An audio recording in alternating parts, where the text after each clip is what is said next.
¿Cómo desbloquear la potencialidad? Módulo 3. Cuando hablamos de la potencialidad humana, ¿se ha preguntado alguna vez qué es lo que explica la enorme diferencia en resultados y rendimiento entre una persona y otra? Ustedes saben que una persona que gana 25 millones al año no es 10 veces más lista o mejor que otra que gana 2,5 al año. ¿Por qué la diferencia es de un factor de 10? Y si sube hasta el tope de la escala, hasta una persona que gana 250 millones, ¿es esa persona 100 veces mejor y más lista que la que gana 2,5? Imposible. En un reciente estudio sobre coeficientes de inteligencia, se seleccionaron a 1.000 hombres y mujeres entre la población y se les hicieron pruebas para determinar sus coeficientes. Se halló que la persona con mejores resultados de las 1.000 seleccionadas era solo 2,5 veces más inteligente que la persona con peores resultados de esas 1.000. Solo una diferencia de 2,5 veces, y probablemente sucede lo mismo para toda la población. Por tanto, ¿a qué se debe la diferencia? Cuando hablamos de la potencialidad humana, llegamos a una fórmula muy sencilla que desarrollé hace algunos años y quizás lo explica un poco. La fórmula se inicia con lo que llamamos AC, atributos congénitos. Las cualidades, la inteligencia, la capacidad, el temperamento, las cosas con las que uno nace y que en realidad en poco puede cambiar, más los atributos adquiridos. Ahora bien, los atributos adquiridos son muy importantes. Estos son la educación, la formación, la destreza, la experiencia, el conocimiento, la sabiduría, y así sucesivamente multiplicados por A, que es la actitud. Es igual a la potencialidad humana individual, o el rendimiento humano individual, o a los resultados humanos individuales, si lo prefieren. De estos tres, los atributos congénitos ya están establecidos en su práctica totalidad cuando nacemos. Los atributos adquiridos se pueden modificar, pero esta modificación lleva tiempo. Pero a veces cambiamos muy deprisa. Una información preciosa puede modificar nuestra eficiencia de manera espectacular, pero nuestras actitudes se pueden incrementar o reducir de manera espectacular en pocos segundos. Cada vez que mejoramos nuestra actitud, multiplicamos todas nuestras capacidades. La actitud se ha definido con mucho acierto como la palabra más importante para el ser humano. Todo lo que hacemos en la vida, según un estudio realizado en Harvard entre un grupo de especialistas en selección de ejecutivos, se basará en un 85% en la actitud. El 85% de su éxito estará determinado por su actitud. Esto quiere decir, según cómo sea de positiva su actitud mental. Las personas con actitudes mentales positivas tienden a avanzar más deprisa, a ascender en las empresas, ganar más dinero, obtener más satisfacción de la vida, etc. Ahora bien, una actitud mental positiva no significa que usted tenga que ir por las calles bailando y tirando flores. Solamente requiere que aplique una actitud o un enfoque general constructivo a su trabajo, a la vida, a sus problemas, sus relaciones, etc. Y según el informe Cox sobre negocios en los Estados Unidos, de acuerdo con la revista Research, el 85% o más de lo que usted logre estará determinado por sus actitudes. De modo que la pregunta es esta: ¿de dónde vienen las actitudes? Las actitudes vienen de las expectativas, es muy sencillo. Ya hemos hablado de ello antes. Y una forma muy potente de mejorar su actitud de manera inmediata consiste en decir: creo que hoy me va a suceder algo maravilloso. Como ya hemos dicho, nuestras expectativas en cuanto a los resultados determinan nuestra actitud. Si uno espera que las cosas salgan bien, tendrá una actitud positiva. Y lo maravilloso es que uno se puede fabricar sus propias expectativas, uno puede esperar lo que quiera. Se pueden esperar cosas buenas. También se pueden esperar cosas negativas y es muy probable que se produzcan. ¿De dónde vienen nuestras expectativas? Nuestras expectativas vienen de nuestras creencias, por así decirlo, y de nuestros valores. Esos son el núcleo, los factores de motivación centrales de nuestra personalidad o creencias, lo que nos lleva a una comprensión del potencial humano. Quiere decirse que básicamente nuestra actitud es una expresión externa de lo que está sucediendo en nuestro interior, que es consecuente con las leyes mentales de las que ya hemos hablado. Y por lo que se refiere a las creencias, cada uno de nosotros tiene una serie de creencias en nuestro interior más profundo, que son las que los psicólogos denominan los autoconceptos. El autoconcepto, o más bien su descubrimiento, es lo que muchos consideran como el acontecimiento más importante para la comprensión del rendimiento humano en el siglo XX. Personalmente estoy de acuerdo. El autoconcepto es, si se quiere utilizar una analogía militar, el centro de mando, o si desean utilizar una analogía tecnológica, el programa principal de su ordenador. Consiste en una serie de creencias, valores, actitudes, sentimientos, ideas, etc., almacenados muy adentro, que son el resultado de prácticamente todas las experiencias que uno ha tenido en su vida. Algunos investigadores dicen que el autoconcepto empieza a formarse incluso antes de nacer. Pero el autoconcepto, una vez que está establecido, precede, predice y determina los niveles de eficacia y rendimiento de todos los aspectos de la vida de uno. El autoconcepto se convierte en el centro de mando o en el programa principal. Entonces, el autoconcepto de este conjunto de creencias determina lo que uno dirá, lo que hará, cómo actuará, cómo se sentirá y reaccionará, etc. ¿Qué significa esto? Significa que todas las mejoras en la vida externa de uno, los cambios en su realidad, se inician con un cambio en su autoconcepto. Permítame explicarles lo que esto significa. He aquí un cuadro muy sencillo. Estamos hablando de potencial humano. Decimos que la persona media utiliza el 10% o menos de sus posibilidades, según ciertas investigaciones quizás mucho menos. El Stanford Brain Institute de Santa Clara, California, calcula que la cifra probable se aproxima al 2%. Seremos generosos y diremos que la persona media utiliza el 10%. Significa que, en el mejor de los casos, la persona media, usted y yo, no utilizamos el 90% de nuestras posibilidades. Uno de los mayores filósofos, Oliver Wendell Holmes, dice que la tragedia de la persona media es que cuando se va a la tumba se lleva consigo toda su música. Siguen funcionando muy por debajo de sus posibilidades, así que esta es la potencialidad humana.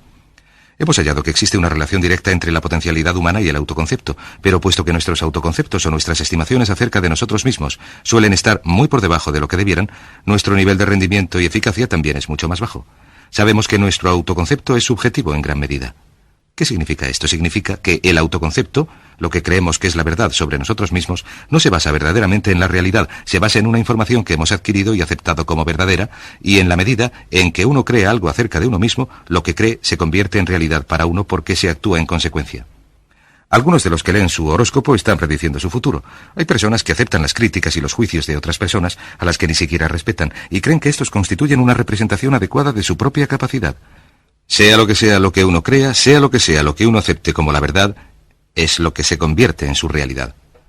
También sabemos que en tanto que adulto uno dispone de varios autoconceptos. Se tiene un autoconcepto en cuanto a la forma de vestirse, en cuanto a lo que uno pesa, lo que uno come, el modo de hablar en público, el tipo de padre que uno es, el tipo de marido o de mujer que uno es, el tipo de amante, el tipo de conductor. Es interesante esto de los conductores. Todos los hombres tienen un autoconcepto muy positivo como conductores. Las mujeres no lo comprenden, pero los hombres nacen con un don inherente para la conducción. Todos los hombres son magníficos conductores. Si no lo creen las señoras que me están viendo, lo único que tienen que hacer es acordarse de la última vez que intentaron corregir la manera de conducir de un hombre. Recordarán que la reacción de él no fue muy positiva. ¿Cómo reaccionamos ante alguien que desafía nuestro autoconcepto, sugiriendo que no somos la persona que creemos ser? Nos ponemos a la defensiva, nos enfadamos, nos irritamos. Resulta difícil llevarse bien con nosotros. Tenemos un autoconcepto acerca de nuestra creatividad, nuestra inteligencia, lo deprisa que leemos, lo bien o mal que se nos dan los deportes. Si uno practica varios deportes, tiene un autoconcepto para cada uno de ellos. Tenemos un autoconcepto para nuestro modo de cocinar, de educar a nuestros hijos, de limpiar la casa, de los coches que conducimos, etc. Y también tenemos un autoconcepto en cuanto al dinero que ganamos. Es interesante saber que nunca se gana más del 10% más o menos del propio autoconcepto con respecto a los ingresos. Nuestro autoconcepto determina nuestro nivel de ingresos. Este nivel de autoconcepto se denomina la zona cómoda. E incluso, si usted desea más dinero, hallará que la tendencia humana natural en cualquier acción consiste en luchar para situarse en una zona cómoda y permanecer allí, que si usted gana el 10% más por encima del nivel de ingresos de su autoconcepto, experimentará un ansia irresistible por deshacerse del dinero. Lo regalará, lo gastará, lo malgastará, lo dedicará a extravagancias, incluso lo perderá si logra una cantidad suficiente. Cuando a alguien le toca la lotería, en 2 o 3 años después se ha quedado sin un duro. Sencillamente ha quemado el dinero porque la cantidad está muy por encima de su autoconcepto. Si se cae a un 10% o más por debajo del nivel del autoconcepto, se empieza a luchar. Se trabaja más horas, se piensa con más creatividad, se sopesan varios modos de aumentar los ingresos o segundas fuentes de ingresos. La única manera de mejorar cualquier parte de la vida de uno, incluidos sus ingresos, consiste en elevar el nivel de autoconcepto en cuanto a los ingresos, empezando a pensar en uno mismo continuamente como alguien que gana más dinero. Si se desea adelgazar, la única manera de perder peso es pensar como una persona delgada. Empiece a considerarse como una persona más delgada. Si quiere ser una persona más popular y más cariñosa, más sana, empiece a pensar en estas cosas una y otra vez hasta que formen parte de su nuevo autoconcepto. Hablaremos de esto un poco más adelante. Forma parte esencial de la programación de la mente para el éxito. Su autoconcepto general viene determinado por la media de sus autoconceptos en los campos que usted considera importantes. Pues bien, su autoconcepto se compone de 3 partes esenciales. La primera parte del autoconcepto es el autoideal. El autoideal es la persona que más le gustaría ser. Representa su idea de lo que constituye un ganador. Representa su visión o su misión o su ideal de lo mejor que usted puede llegar a ser. Una de las cosas que sí sabemos de las personas con éxito es esta: que las personas con éxito tienen unos autoideales muy claros respecto a quienes quieren ser en el futuro, y las personas sin éxito tienen unos ideales muy vagos. El punto segundo es su autoimagen. Su autoimagen el espejo interior. Es cómo se percibe a sí mismo en estos momentos en cuanto a su rendimiento actual día a día. El tercer punto es su amor propio. Su amor propio corresponde a sus sentimientos en cuanto a sí mismo.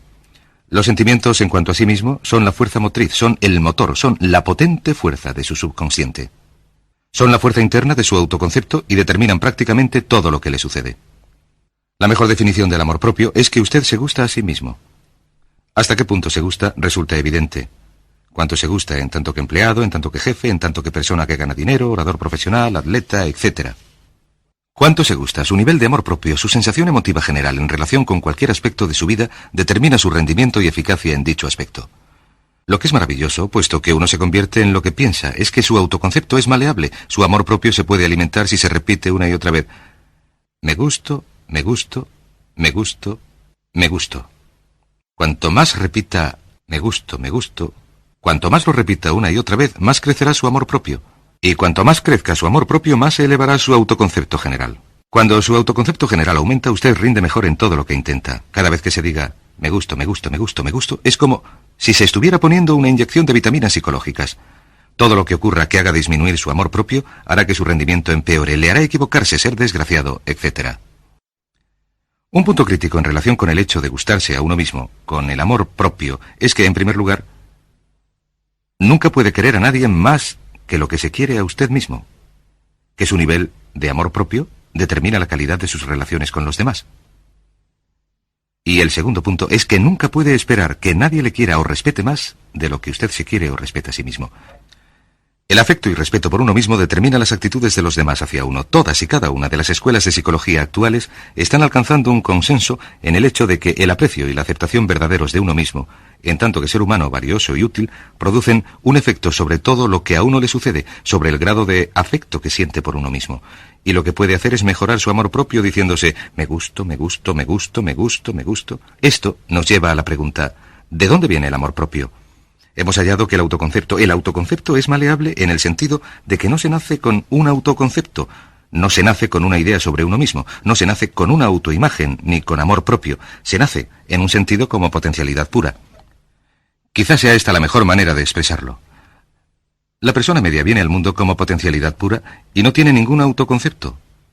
Todo lo que usted es hoy, todas sus sensaciones, sus actitudes y sus valores, los ha tenido que aprender a lo largo de su vida. También sabemos que el niño llega al mundo con una enorme necesidad de amor y de contacto físico. Y, como nos lo indica una vasta cantidad de investigación, que necesitamos mucho amor y contacto físico a lo largo de nuestra vida, pero especialmente durante nuestros años de formación, porque cuando somos niños aprendemos quiénes somos, cuál es nuestra valía, si somos importantes, inteligentes, dignos de amor, graciosos. Aprendemos todo esto por el modo de tratarnos nuestros padres. Si nuestros padres, hermanos, tíos y tías, sobre todo nuestros padres, nos tratan como niños verdaderamente importantes, crecemos pensando que somos verdaderamente importantes. Pero si nuestros padres no actúan así, entonces sucede otra cosa. Sabemos que los primeros años de vida son los cruciales para el desarrollo del autoconcepto, que un niño parte desde cero. El niño nace sin ninguna idea acerca de quién es, de su valía. Durante el primer, el segundo, el tercer, el cuarto año de vida, algunos psicólogos creían que este era el caso durante los primeros 5 años, pero ahora dicen que es así durante los 3 primeros. Durante los 3 primeros años de vida el niño aprende quién es. Se dice que si se le da a un niño suficiente cantidad de cariño de alta calidad durante los primeros 3 a 5 años, se le lanza de por vida. Se le monta sobre unos cimientos sólidos de amor propio, confianza en sí mismo, en su valía, en su propio valor. De hecho, existe una relación directa entre la calidad y la cantidad de amor y el desarrollo de una personalidad sana. Cuanto más amor incondicional reciba un niño en esos años de formación, más fuertes serán los cimientos de su personalidad. Por otra parte, prácticamente todos los problemas de psicosis, neurosis, trastornos de la personalidad y problemas de comportamiento tienen su origen en los problemas de fondo del autoconcepto. Ahora bien, podemos volver atrás como adultos. He aquí nuestra personalidad adulta. Volvamos atrás como adultos y podremos corregir los defectos de nuestros cimientos, las fisuras, si lo prefieren, repitiéndonos una y otra vez, me gusto, me gusto, me gusto, e inyectando ese cemento reparador en lo más profundo de nuestra personalidad. Recuerden que los niños necesitan amor como las rosas necesitan la lluvia. Los niños faltos de amor a menudo mueren por este motivo. Es una enfermedad que se llama marasmo. Ahora bien, ¿qué otra cosa sabemos sobre los niños? Sabemos que los niños vienen al mundo con dos atributos remarcables. El primero es que no tienen miedo. Los niños nacen sin temores. No tienen miedo a nada, salvo a caerse y a los ruidos fuertes. Y esto se manifiesta con la actitud yo puedo. Los niños vienen al mundo creyendo que pueden hacer cualquier cosa, y cualquiera que haya criado a un niño hasta los 3 o 4 o 5 años sabe que durante sus primeros años hay que dedicarse a evitar que se maten, porque son pequeños kamikazes, porque no tienen miedo a nada. El segundo atributo es que cuando vienen al mundo son totalmente espontáneos. Dicen lo que quieren, hacen lo que quieren. No tienen ninguna inhibición, no tienen absolutamente ningún miedo a hacer lo que quieren. Y esto se expresa exactamente en la actitud no quiero, no tengo que hacerlo. Si alguna vez ha intentado controlar a un niño, sabrá que los niños son así.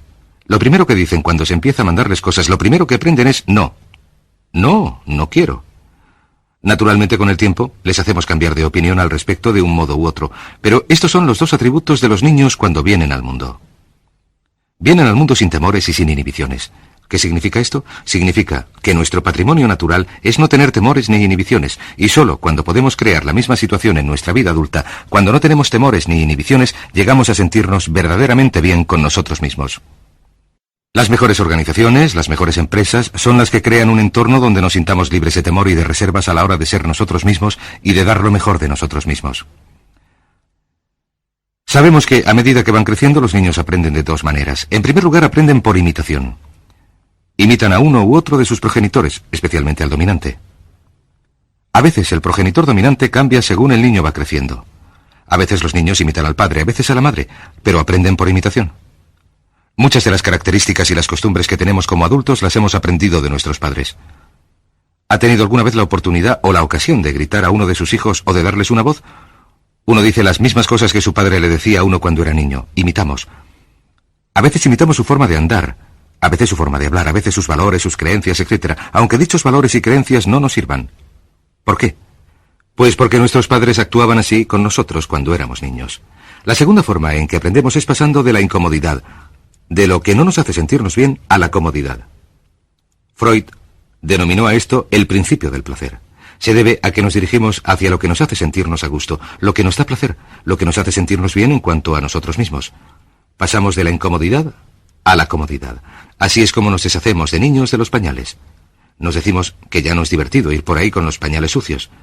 Vemos lo que hacen nuestros padres, nuestros hermanos mayores y nos decimos, pues esta gente no hace lo que yo, y así aprendemos a andar y así lo aprendemos todo.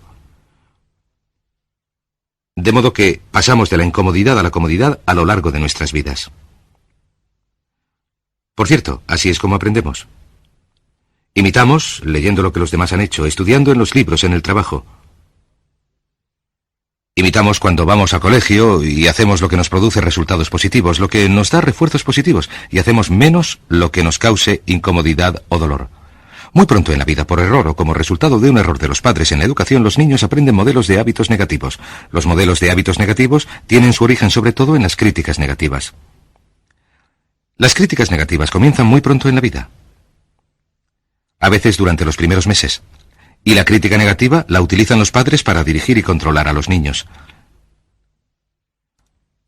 Desgraciadamente, tiene un efecto muy peligroso y destructivo sobre uno, ya que la crítica negativa tiende a socavar la integridad de la personalidad del niño.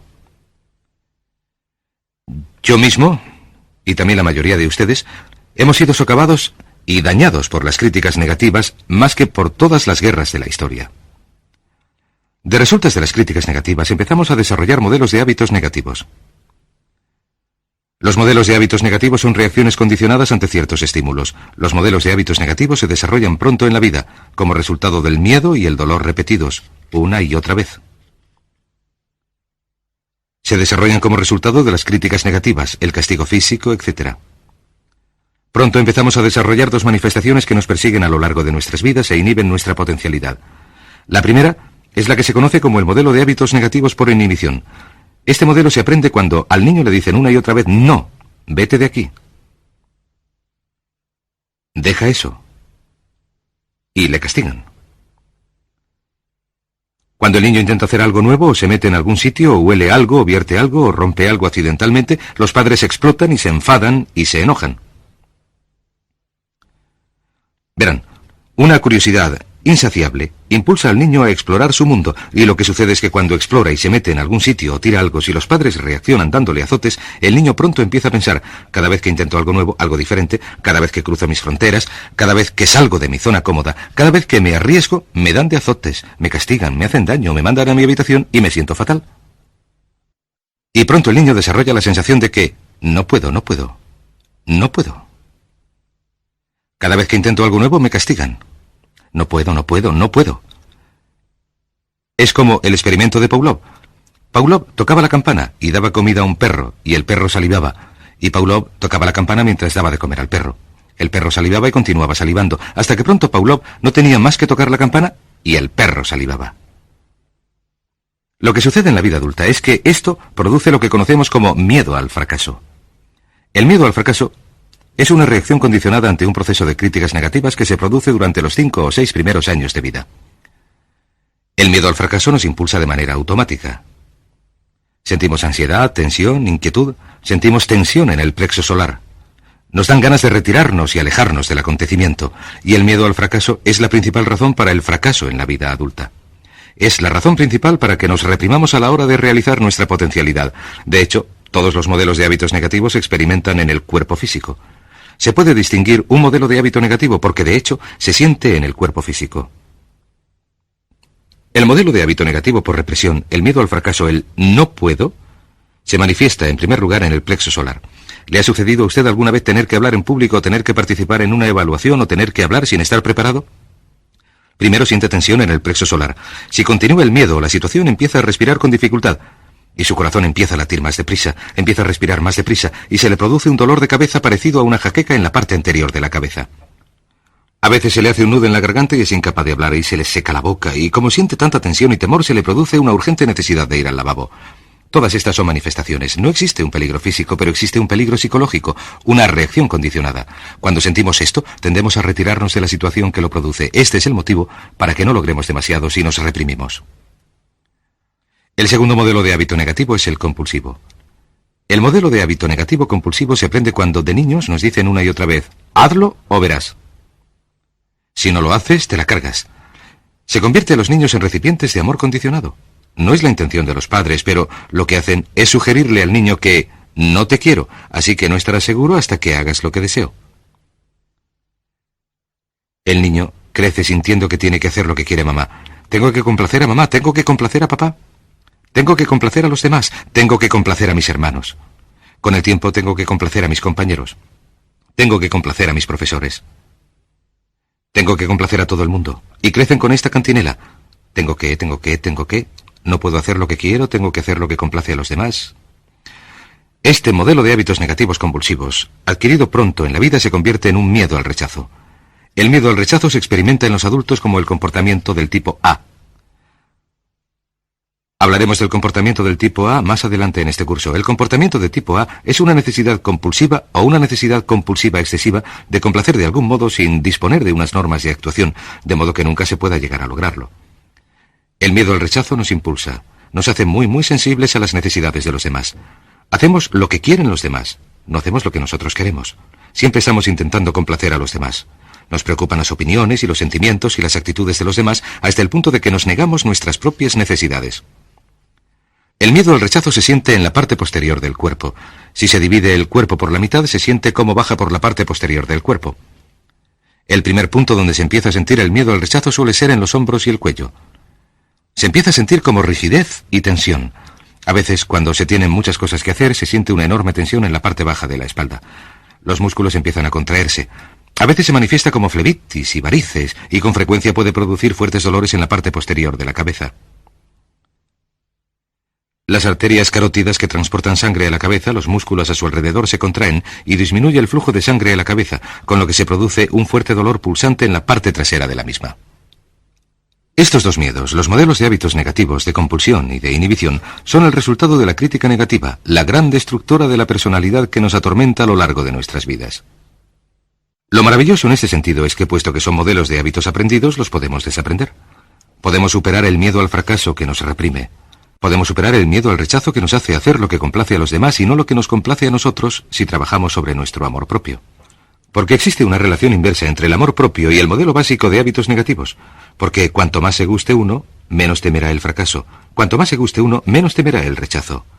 Cuanto más se guste uno, menos temerá. Y si sigue repitiendo, me gusto, me gusto, me gusto, una y otra vez, si continúa diciéndolo, con el tiempo su amor propio crecerá más y más y sus temores disminuirán.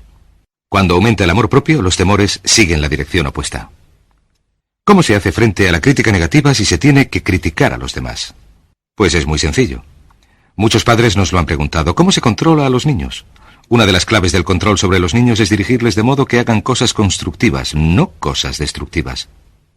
Otra cosa que se ha de tener en mente es que de lo que se trata es de emitir una crítica informativa, positiva, lo que significa que deben decir a los niños lo que pueden hacer o a los adultos lo que pueden hacer para mejorar. Recuerden, la intención de las reacciones de cualquier tipo ha de ser mejorar el rendimiento. Si usted es un padre o un jefe o si participa en una relación, cuando alguien hace algo equivocado o inadecuado, el objeto de cualquier reacción que se le dé es que lo hagan mejor la próxima vez. Sin embargo, existe una relación directa entre amor propio y crítica negativa. Cada vez que se critica a alguien, su amor propio disminuye. Cada vez que el amor propio disminuye, también disminuye la capacidad de rendimiento. Si se critica negativamente a alguien durante un tiempo y con una intensidad suficiente, llega a un punto en el que no intentará hacer absolutamente nada. Se convierte en lo que se denomina personas hipersensibles. Un adulto hipersensible no puede aceptar las críticas de nadie. Un adulto hipersensible es una persona que siente una enorme tensión y ansiedad incluso si solo se le llega a sugerir que no está haciendo lo adecuado.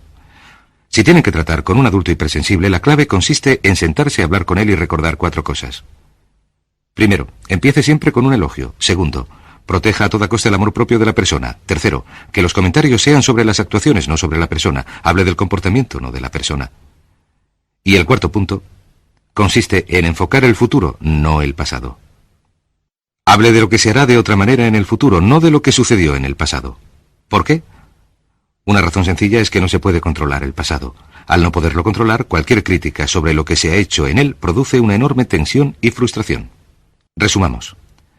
La clave para el éxito en la vida consiste en una actitud mental positiva. Una actitud mental positiva se basa en las expectativas de éxito, en un conjunto de expectativas positivas. Un conjunto de expectativas positivas se basa en las creencias y el autoconcepto.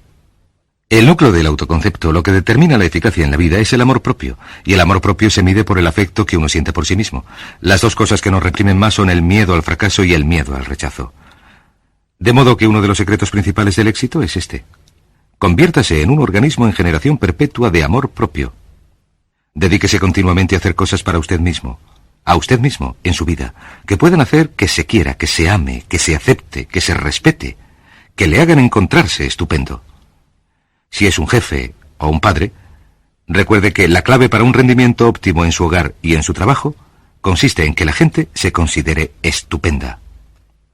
Cuanto mejor se encuentre uno, cuanto más se quiera, más fácil será hacer que la gente que le rodea se quiera, se ame, se acepte y se respete, y así se creará un entorno de rendimiento óptimo.